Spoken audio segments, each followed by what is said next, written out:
I'd like to introduce Dr. Vickers. Jennifer is a derm-trained dermatopathologist who did her clinical dermatology training in New York. After that, she did a Dermpath fellowship work, actually with one of my litter mates from fellowship, Dr. Mark Jacobson, an excellent dermatopathologist, and then moved back to Austin and was on the faculty at the Dell Medical School, where she taught dermatology and dermatopathology to the residencies before joining a private practice group, and now does a combination of derm and Dermpath. And she's an excellent teacher, and I know you guys will enjoy the session. And so without any further hesitation, Jennifer, thank you. All right, thank you. So as Dr. Davis was saying, yes, I'm Dermpath, and I do about half-time dermatology, half-time Dermpath right now for private practice, but I was in academics for about 4 years and taught at that time. So it's kind of nice to get back to teaching. So welcome to you guys, and thanks for joining us. So I'm going to go ahead and share my screen so that you guys can see the slides. If you have any questions, you can do it through the chat. I may or may not be able to answer. If I don't get a chance to answer, you can always just email your questions. So you can email it to education@sagisdx.com, or you can email me directly, which is jvickers, V-I-C-K-E-R-S, @sagisdx.com. So just let us know if you have any questions, and I'll try to get back to those as soon as possible. All right, so let's get started with the first one. So I'm going to kind of get my screen set here, and I'm going to orient us. Nice punch biopsy here. And let's see. So I'm going to take sort of a top-down approach like we often do in dermatopathology. And this is really helpful for you guys when you're in the middle of your board exam, just to kind of stop and look at everything from top to bottom and go through it all and make sure you don't miss anything. And that can kind of help you work through it as well. So in this biopsy, the epidermis looks great. You have nice reedy ridges, it's healthy, you have orthokeratosis indicating that not much is going on in the epidermis. But we do have some action in the dermis here. So the pattern that I'm seeing is perivascular, and it's probably superficial to mid. See how deep that goes. Yeah, I'd say superficial to mid. And so let's kind of dive in there and see what sort of inflammation we have. What's sticking out to me right now is all of the neutrophils. So neutrophils kind of look like little ants. In this case, you have some choriorexis where the neutrophils are sort of broken up, and that is called nuclear dust because it does kind of look like dust. So we have some neutrophils, nuclear dust. Let's kind of scan around here and see what else we see. I see some extravasated red blood cells up here. And what we want to look at is the vessels, because something should already, be coming to mind with this biopsy. So let's look at the vessels, and what we're seeing here is some vessels with the lumina still nice and intact, but you're starting to see this pink stuff sort of lining the vessel wall, and you see some inflammatory cells sort of invading the vessel wall. And over here, you have a vessel where the lumen is almost completely closed up, and that is due to that thickening from that pink stuff. So that pink stuff is called fibrin, and it's a result of something called fibrinoid necrosis. So when you have that inflammation coming into the walls, you get some degeneration and some buildup of that fibrin. So let's kind of put all of that together. You have a bunch of neutrophils, you have some nuclear dust, they're all kind of broken up. You have extravasated red blood cells, you have some fibrin around the vessels, and all of that is what you see in leukocytoclastic vasculitis, or LCV. So this is LCV. It can be due to lots of different things. Sorry, didn't mean to zoom in there. It can be due to lots of different things. The biopsy isn't really going to give you much information about what's causing LCV. It could be due to an infection, it could be due to autoimmune disease, it could be due to a medication. If you have a lot of eosinophils, that might point in the direction of, say, like a drug eruption, but you really don't have any definitive way of knowing exactly what is causing the LCV. So it's more of a reaction pattern. On your differential for that, you might think of something like sweets, except sweets has a lot of papillary dermal edema, so you'd see kind of the dermis up top would look very pale and kind of juicy, so to speak. And you would have neutrophils, but it would be like sheets of neutrophils. It wouldn't really be this perivascular pattern that you're seeing. All right, let's move to number 2. Let me get us oriented. Okay, so on low power, nice big biopsy, maybe a large punch or an incisional biopsy. And so far from the top, the epidermis looks okay, pretty healthy, not particularly thickened. I think I see some orthokeratosis there. And a lot of what I'm seeing is just a lot of inflammation in the dermis. So again, maybe superficial to mid. And down below the infiltrate, I'm seeing a lot of sebaceous glands. So what I used to tell my residents is use every single clue that you can. When you're sitting at your board exam, you're nervous, you start looking at path, you're like, I don't know what's up, I don't know what's down, I don't know what this is. Just take some deep breaths, calm down, look at it from top to bottom and use all of your clues. So in this case, we have a lot of sebaceous glands, and that might indicate to you that where this is located. So you might think of something like the face or the scalp. In this circumstance, I think it's probably the face. So we might be thinking about things that come up on the face. So let's dive in there and see what sort of inflammation we have. Okay. So I am seeing quite a few eosinophils. You can see them kind of scattered throughout. I'm seeing histiocytes, lymphocytes, kind of looking around here. You might see some plasma cells. I see a plasma cell over here. So really there's a pretty big mix of cells. I see some neutrophils. The phrase that kind of comes to mind with this, and this is what I always think of when I see this entity, is it's a party and everybody's invited because we have all different types of cells. You may notice that there's some vessels in here. There's quite a few vessels, so maybe some increased vessels.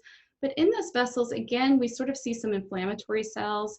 We see some fibrin starting to build around the vessels. You see an eosinophil kind of infiltrating that wall. So this is looking like it probably has a vasculitis. And let me kind of back out just a little bit. One thing that I didn't point out earlier is this here. So there's kind of a space between the dermoepidermal junction and this infiltrate, and that is something called a Gren zone. Grens is the German word for border, and I'm probably not pronouncing the German correctly, so you German speakers out there can correct me if you'd like. But you see that in certain things in Dermpath, and it can kind of be telling for you. In this case, this entity certainly does have a Gren zone, so it can kind of lead you down the right path if you see that.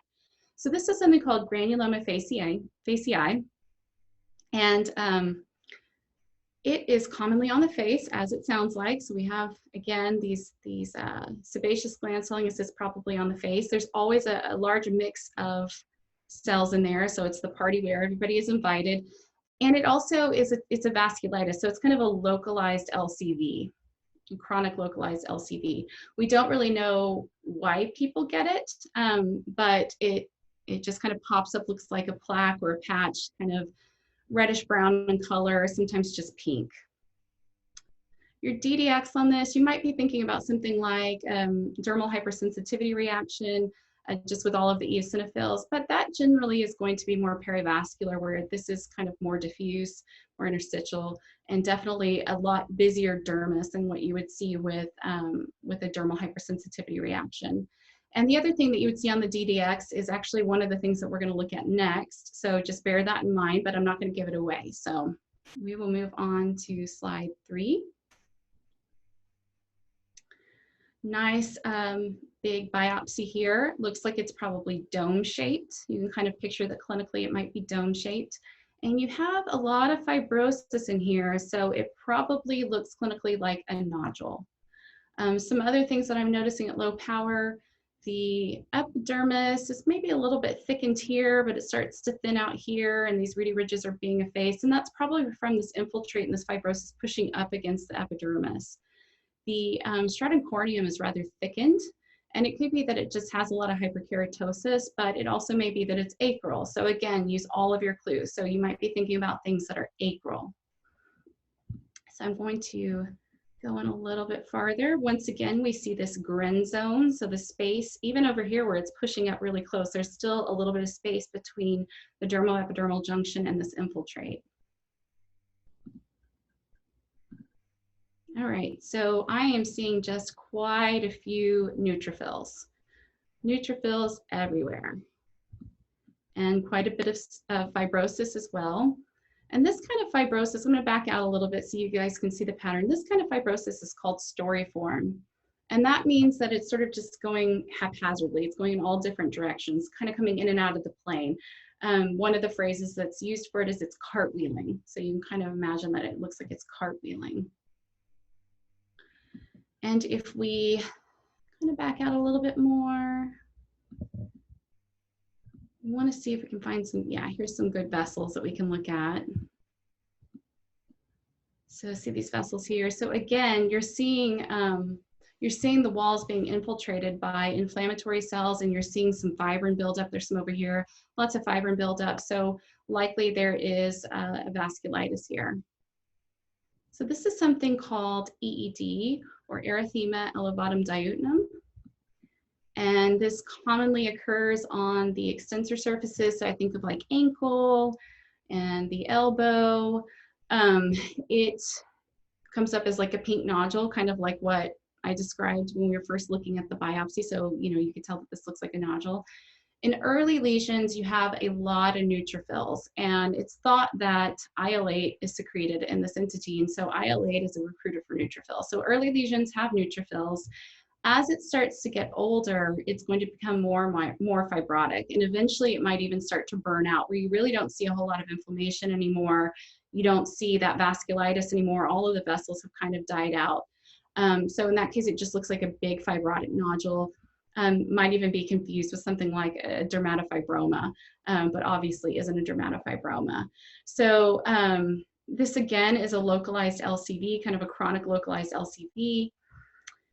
And that's really mostly it about EED. All right, so moving on to slide 4. So let's dive in a little bit here. Okay, so looking at the epidermis, epidermis looks pretty thinned out here. Even over here where it's not as thin, you can see that the reedy ridges are effaced. And so those are both signs of atrophy. So it looks like our epidermis is atrophied. It's just looking pretty unhealthy. Let me kind of turn us a little bit. Okay. So what I'm seeing in the upper part of the dermis is a lot of blood vessels. And they're all dilated, much more blood vessels than we would expect to see normally in the upper part of the dermis. And they're kind of underlying this atrophic area. And within the vessels, we see these fibrinoid plugs. So if we were to do a PAS, those fibrinoid plugs would actually stain positively, as would the fibrin around these vessels. So again, you're going to kind of notice a common theme here. Lots of fibrin around these vessels. And in this case, it is not actually a true vasculitis. So I'm not seeing infiltration of the walls with inflammatory cells, and just kind of knowing what this is, it's not a true vasculitis. I see a lot of extravasated RBCs, which probably would give it the appearance of being purpuric, perhaps. And a lot of times when you have extravasated RBCs, you start to get a buildup of hemosiderin as well. So it may appear kind of brownish red. So in this case, this is something called Atrophie blanche. And it occurs due to quite a few different things. Sometimes it's just bad stasis. It could be dermatosclerosis, various things, autoimmune disease also. So what this looks like clinically is you have these like porcelain white kind of angular looking scars. And around the scars, you have maybe some reddish brown pigmentation. And within the scar itself, you start to see little red dots. And those little red dots basically are how these vessels show up. So even though it is not a true vasculitis, you do still get fibrin around there, PAS positive fibrin. There's sometimes is a perivascular infiltrate, but that's not really what we're looking at. So yesterday when we did this, I actually had someone ask a question. They were very astute, and she had noticed that in the fat, so let me find the piece that she looked at. there was a little bit of calcium in one of the vessels.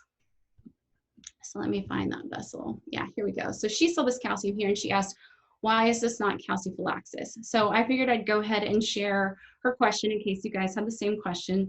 So calciphylaxis, while it does have calcifications in the small vessels, you can incidentally get calcification in small vessels with people who have like PVD or diabetes or renal insufficiency. So seeing calcium in vessels does not automatically mean calciphylaxis. What we would expect to see with calciphylaxis is probably a necrotic epidermis, and part of the dermis would probably be necrotic as well. You would see sort of thickened and inflamed septae within the fat, and a lot of fat necrosis, which you do have a little bit here. And of course, you would see that calcium in the little vessels as well as the capillaries. So we wouldn't see all of the features that we're seeing in this particular biopsy with all of these vessels up top, you know, the dilated vessels and the increased number of vessels in that atrophic epidermis. So it looks a little bit different than that, but hopefully that helps someone. Also on the DDX might be something like stasis. So this can, you know, stasis can have increased number of vessels and kind of dilated vessels at the surface of the dermis, but it's not going to have fibrinoid change. Likewise, if you have a coagulopathy, you may have those like fibrinoid plugs or even thrombi, but you're not going to have fibrinoid change. So that kind of helps you distinguish those. All right, and just one more thing to say about that.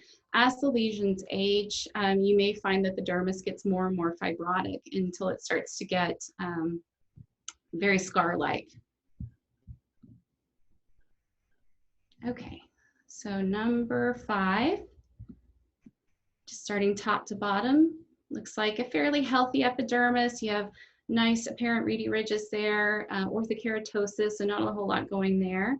Most of what I'm seeing is in the upper dermis. You have this band-like infiltrate, so that's called a lichenoid infiltrate. And we'll see what kind of cells it is here in a minute. I'm not seeing as much of that grin zone, so you can see here that it is encroaching up on the DEJ and kind of going up into the epidermis. So no grin zone in this particular one. Now let's go in a little bit deeper. So right off the bat, seeing mostly lymphocytes, lots of histiocytes as well. So lymphohistiocytic infiltrate. And I am seeing lots of extravasated red blood cells. So again, this might look purpuric. You might start to get some hemosiderin down towards the bottom, and that would show up as being brown. And there's really probably not a whole lot else to say here. One thing you may want to look for is, you know, is there a vasculitis? Is this a vasculitic process? In this case, I'm not seeing a vasculitis. Yeah, see the vessels look fine. So not much else to say about this. This is Lichen aureus. So this is in the category of PPD, or the pigmented purpuric dermatoses. And this one clinically, it's localized. So it kind of shows up as these golden patches, oftentimes on the legs, patches or plaques. You may have one or two. Just gonna point out here, I see some hemosiderin there, so that would show up. If we were to use a pearl stain, which stains for iron, that hemosiderin would kind of light up where you could see it a little bit better, but it's a little bit harder to see on H&E, especially if you're not used to looking at it. But I do see a few kind of hemosiderin-laden macrophages down here at the bottom of the infiltrate. So that is, the PPDs are things like Schomburg's, Gougereau and Bloom, but in this case it's Lichen aureus, and obviously the clinical history is going to help you with that as well. So not much else to say about that. DDX on that might be something like Lichen planus, but Lichen planus, you're going to see a lot more obscure, the DEJ is going to be obscured by the infiltrate, and it's going to start sort of eating away at the DEJ. So you're going to see more of like a jagged appearing DEJ, kind of sawtooth looking. Okay. Number 6. Not really hard to see that there's something going on here, but let's go ahead and go step by step. So I'm looking at the epidermis. I do see that it is a bit thinned, and it looks like it's mostly thin just from being pushed, like I've described in those other entities. So you see these big deposits of kind of amorphous material at the papillary dermis and in the dermal papillae, and they're pushing up against the epidermis. And it's hard to see from this power, but as we get a little bit closer, you're going to start to see that there's also a Gren zone in this particular biopsy, and also a thickened stratum corneum again. So again, maybe acral or just maybe hyperkeratotic. So one thing I'm starting to notice here is lots of solar elastosis. So that's this gray stuff in the collagen, and that is due to the degeneration of elastic fibers, usually from UV exposure. So this person has probably had a lot of UV exposure, maybe as an older person, or if you practice in Texas like I do, even younger people can sometimes have this. But that is just one thing to note. And let's kind of look at these deposits. It's kind of well circumscribed, very bulky, pinkish gray, and there's some fibroblasts kind of within those fissures. So you see some cracking and some fissuring and some fibroblasts hanging out in those fissures. So let's kind of put this all together.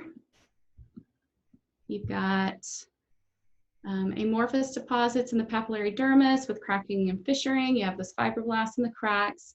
You have a Gren zone, probably acral, and you have a lot of solar elastosis. So the diagnosis for this is actually colloid milium, but one thing you may be thinking about is something like nodular amyloidosis. So why is this not nodular amyloidosis? To be quite frank, it's really difficult to tell the difference between colloid milium and nodular amyloidosis, but there's still some clues that you can use. One, I always think of colloid milium as being maybe a little bit more gray than the amyloid, more well circumscribed. Maybe there's more of it than what you would typically see with amyloid. And when you do the staining for this, it's going to stain positively for PAS. You're going to have apple green birefringence with a Congo red stain, and it's going to stain positively with thioflavin T. So all of those things are actually identical to amyloid. So doing those stains aren't really going to help you very much. You could think about doing something like a crystal violet stain. In that case, the amyloid would stain positively and probably would be, kind of strongly positive. With colloid milium, it may or may not. Sometimes it does, sometimes it doesn't. If it does tend to stain pretty weakly, so that can be helpful. But at the end of the day, the most definitive thing that you can do to tell the difference between amyloid and colloid milium is to look at it on electron microscopy, because then you can look at the filaments themselves. But another clue in this biopsy is all of that solar elastosis. So you probably would not see as much solar elastosis around amyloid as you would colloid milium. So clinically, what this looks like is just kind of bumps, maybe flesh colored to yellow bumps. When you extract them, there's sort of this gelatinous material in there.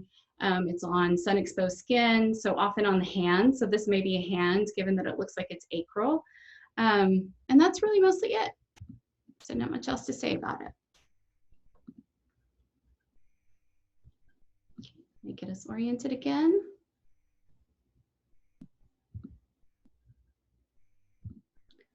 Okay, so on low power, again, going to notice a trend here. Really thickened stratum corneum, so maybe acral. Our epidermis looks like it's slightly thickened. You have some reedy ridges there, but in the dermal papilla, there is something going on. So let's go in and see. So I am seeing, again, a lot of pink material around the vessels especially. And then it's starting to sort of spread out into the epidermis also. So you see a lot of it here, and it has some fissuring and some cracks. But even kind of in the lower dermis, you're seeing that pink stuff sort of accumulating around the vessels. And that's something called cuffing. And this is actually hyaline material, so it's hyalinized material. That's just from degeneration. And it looks like kind of a pink glassy type substance. Also over here, we are seeing a little bit of the epidermis kind of lifting off of the dermis. So this could be like a subepidermal blister, might show up as a blister clinically. And the little knob here that you're seeing is something called a festoon. So this is festooning, and that happens when the epidermis sort of lifts off the dermis, but it's thickened. So it just kind of stays in place and leaves behind this little knobby looking structure. So in this case, this is one of the porphyrias. So this is EPP, so erythropoietic protoporphyria. And it's going to look very similar to the other porphyrias, but again, there are a few clues that can kind of help you distinguish one from the other. It's not a perfect system, but if you're on your exam, it's not likely they're going to give you both of those things anyway. But you know, just for everyday use and kind of your own learning, differences between EPP and PCT would be that PCT often has probably a little bit more blistering. So you might see more of this lifting, more of this festooning. When I was a resident, I used to think that if you saw festooning, that was automatically PCT, and that's not the case. It's just that it's kind of a distinguishing characteristic of PCT. But you can see festooning in EPP. You can see it in BP sometimes, in bullous pemphigoid as well. EPP is going to have more of this cuffing that you're seeing. You'll still see that in PCT, but it's just much more striking and much more severe in EPP. The other thing with PCT is it's probably going to have a lot of solar elastosis. So EPP starts showing up in childhood, and clinically it can look like, again, like maybe some little bumps, eventually kind of turns into waxy looking skin. You start to get see all this fibrosis here. So normal collagen down here, but all of this is fibrosis, and it starts to get almost like scleroderma.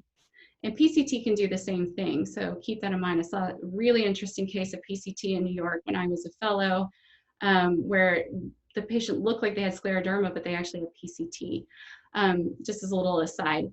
But in EPP, this is going to, you know, you're going to have very little solar elastosis because oftentimes the patients are younger when it starts to cause them problems. Clinically, you may also see kind of linear scars across the nose. So if you see something like that, that's fitting with it. All right, is there anything else to say about that? No, I think that's mostly it. In case you're wondering, this material is PAS positive. Okay. I have a little shave. I still have a good amount of dermis. Not much to really say about the epidermis. But again, we're seeing pink amorphous material in the papillary dermis, kind of going down to maybe mid-dermis. We're not quite there. So pink amorphous material with all of this cracking and fissuring. We're seeing some fibroblasts in that cracking and fissuring. So this may look very, similar to that colloid milium that we saw. But to me, it looks a little bit more diffuse, maybe not quite as well circumscribed.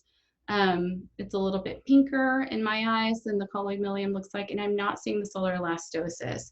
So in this case, we already talked about this a bit, but I'll go over it again. This is nodular amyloidosis, and it does look very similar to colloid milium, but it is a light chain derived. So nodular amyloidosis is not like lichen amyloidosis or macular amyloidosis. Those are thought to be due to trauma to the skin, maybe scratching where the keratinocytes are breaking down and creating this amyloid. In this case, it actually is light chain derived, and it is thought to potentially be due to localized plasma cells.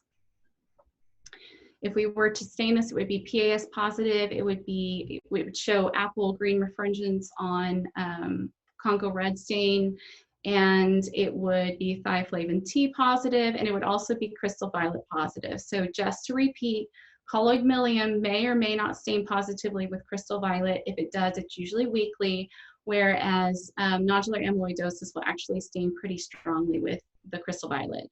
But for a definitive diagnosis between the two, you would have to do electron microscopy and look at the filaments.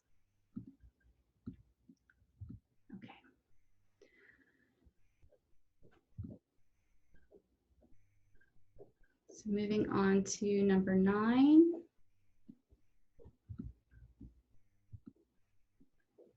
First thing I'm seeing here is that the epidermis is very papillated. So you see that it's kind of undulating. So this would probably look pretty bumpy clinically. And again, kind of looking at some pink amorphous material in the papillary dermis. So let's see what's going on here. So one thing that you may notice on high power is this vertical orientation of this pink material, and that can be telling. It's a bit diffuse. See if we see it elsewhere.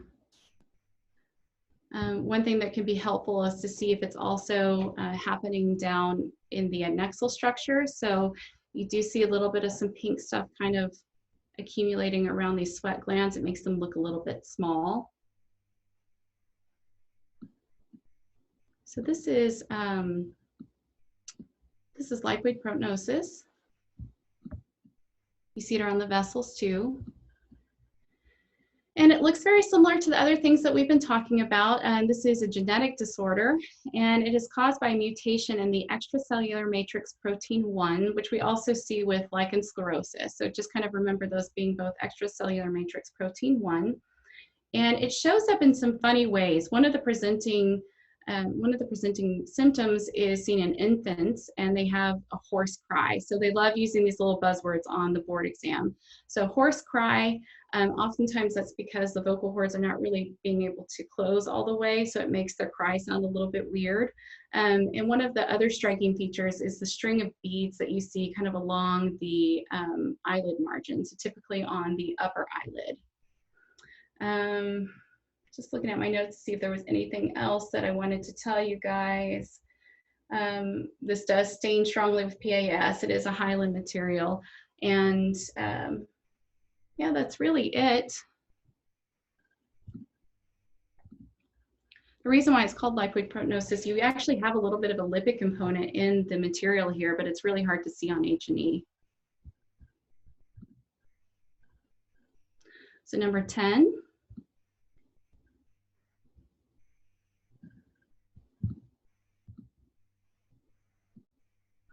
Very striking. Doesn't take a whole lot to see some things going on here. So in our dermis, we have these big cystic structures. They're thin-walled.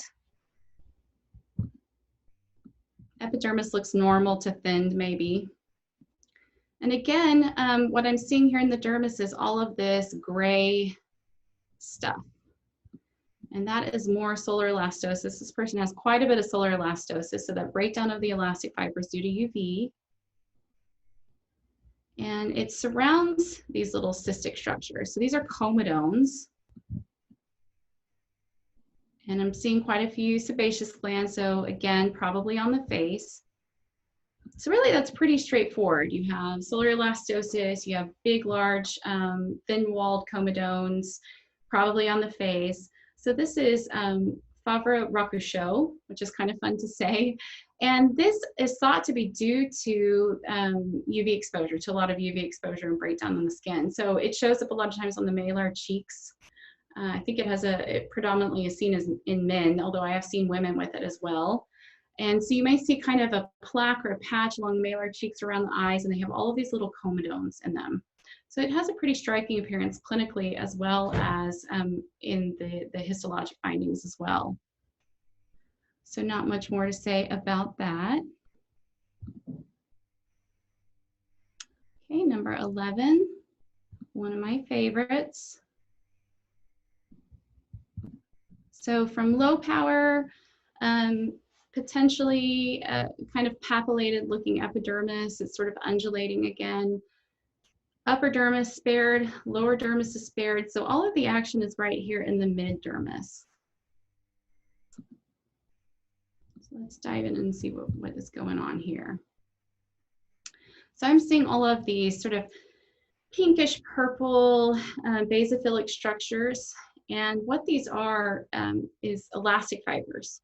And they are obviously not normal elastic fibers. So they're sort of degenerated elastic fibers. And if we were to do a von Kosse stain, they would actually light up with a von Kosse stain. Von Kosse stain is black. So you would see all of these little structures lighting up black in the dermis. And that is because they're coated with calcium.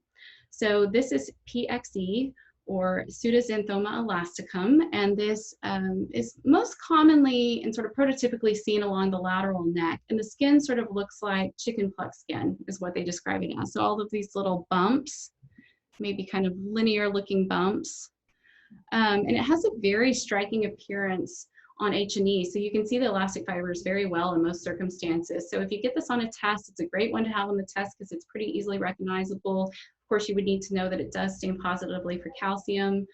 So this is, again, a genetic disorder.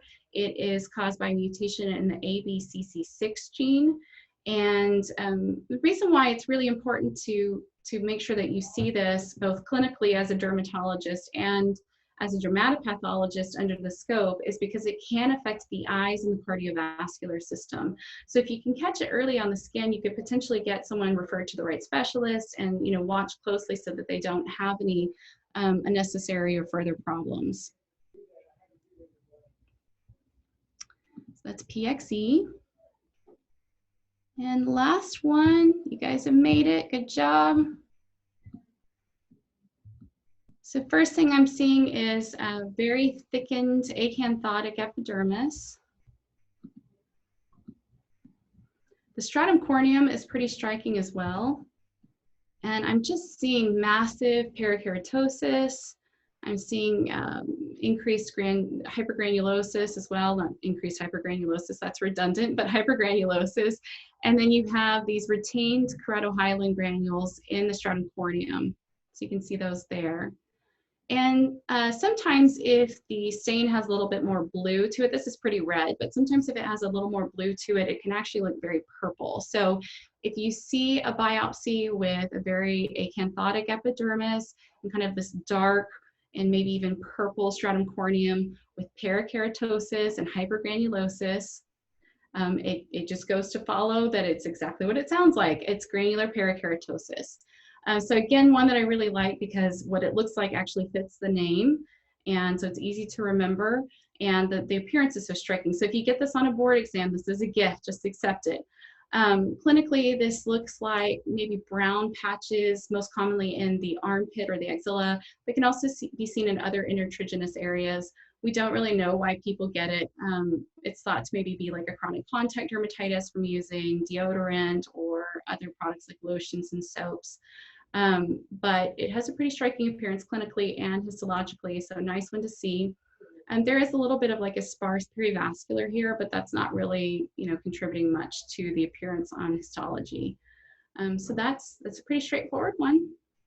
So that concludes the slides. Let me see if anybody has any questions here.